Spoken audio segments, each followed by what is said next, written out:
Welcome back. Let me now come back to you to continue from where we stopped. The last time I read Ojiwuzo Kalu commenting that for every foreign trip that a governor makes, at least 35 million naira is being expended. What do you need such wastes for?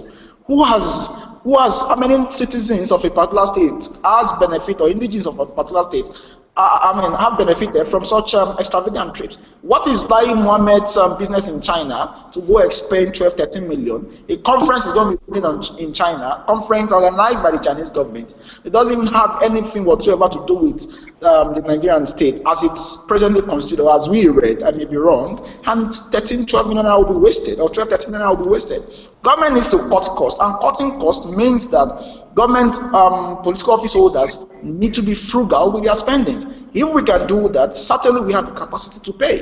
Our problem is not money, even plus this drop in oil prices. If Nigerian state is serious about how it manages its resources, we can pay 30, 35,000 as minimum wage. This is the only country in the world where you are an oil-producing nation. Your citizens are going to be buying your crude or your petrol at very exorbitant prices, and the minimum wage will still be low. I am totally against that. My training as part of the downtrodden does not encourage me to support a government that has the capacity to deliver and under whatever pretext. I wouldn't do that. I think the labor movement and the organized civil society must be resolute in ensuring that Nigerians have the capacity to live a moderate life. All right, Carol, let me just come to you now. Do you think things would have been better if our refineries were all firing from all cylinders and we are refining crude locally? Of course.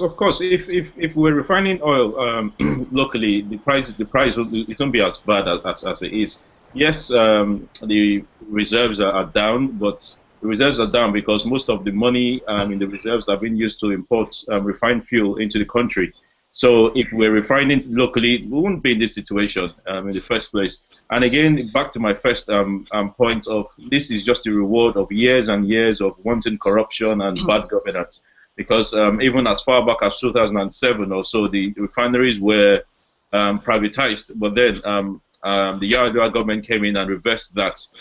If they were in private hands, it wouldn't be in the state that it is now. And one funny thing about the country is, is in 2012, yes, they partially took out subsidy. From 2012 to now is about 4 years. If the government was serious about making things better, they could either have built a refinery themselves or get people to come in to build a refinery. If they had even built the refinery themselves, the money that was in Shopee, the money that was saved in Shopee is more than enough to build a 400,000 barrels per day refinery. But all that money, again, it was just shared, like as the president said, they probably sat down on the table and just shared it as if they were having lunch, like a bazaar. They just shared the money.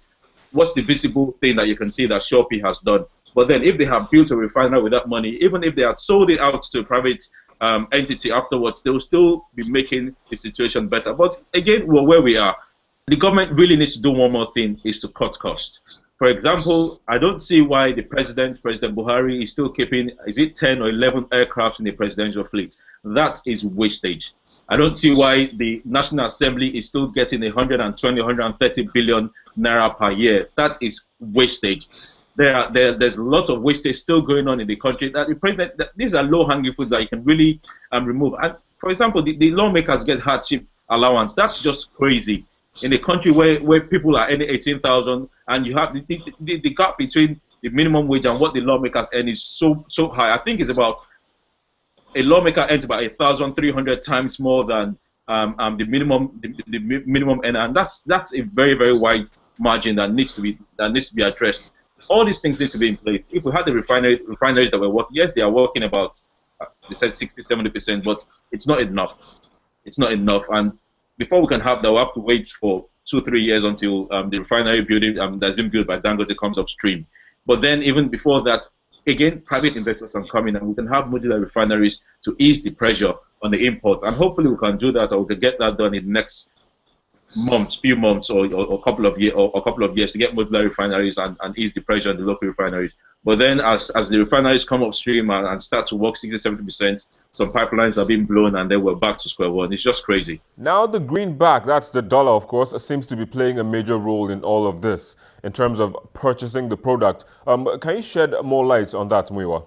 Well, to begin with, I want to quickly go back to Carol's earlier point that you cannot say you are deregulating a particular sector of the economy and you are still fixing prices. I think that's where the problem starts from. I think an agency like the PPPRA should not be in existence anymore.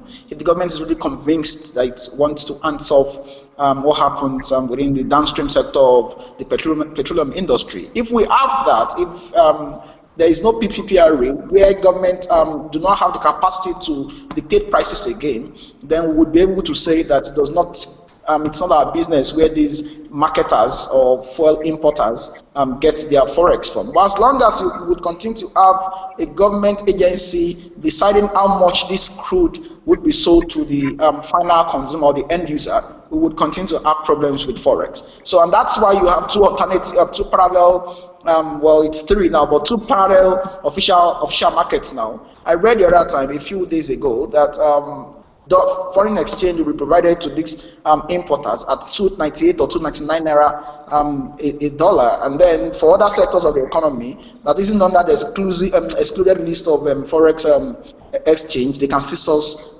forex at 199 naira. That's a very, very big problem, and it creates a sense of a government that does not really know what it is doing.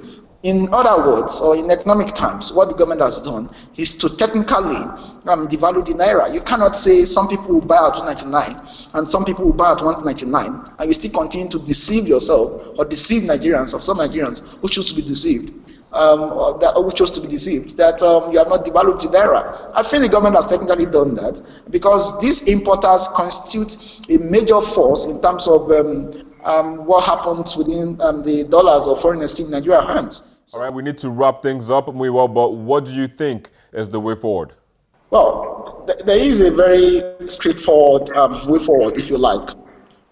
The Muhammadu Buhari presidency and his team, as far as I am concerned, hasn't exerted or asserted the authority that it does command, and I think it needs to do that in three critical areas of Nigerian economy, the Nigerian state. The economy one, and that's a very, very important sector that the government needs to assert its authority.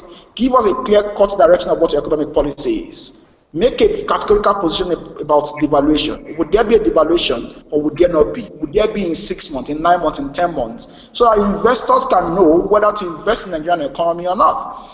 This whole question of going back and forth would not help our economy. That's one. So the economy, we are lagging seriously behind because we haven't seen a government that has the capacity to show or demonstrate to Nigerians that this is the focus we are adopting and this is where we are going. I'll expect this government, I'll expect the Buhari presidency to communicate. They need to communicate. They must communicate. At the end of the day, perception is reality. If they don't, because Nigerians don't really understand, people are just, they wake up one morning and find out that there's no fuel, there are no government official is not saying anything. They'll probably come up and say something a few days afterwards, and whatever they say is not even at some time not sustainable because it doesn't explain why Nigerians are suffering at fuel queues. It doesn't explain why they cannot get fuel. It doesn't explain why they're getting it at X amount of naira. So they need to really do a lot of communication, and hopefully we will not let this hardship go in vain. Things should get better after a few months or maybe a year or so. We just hope we're just hoping here at the end of the day.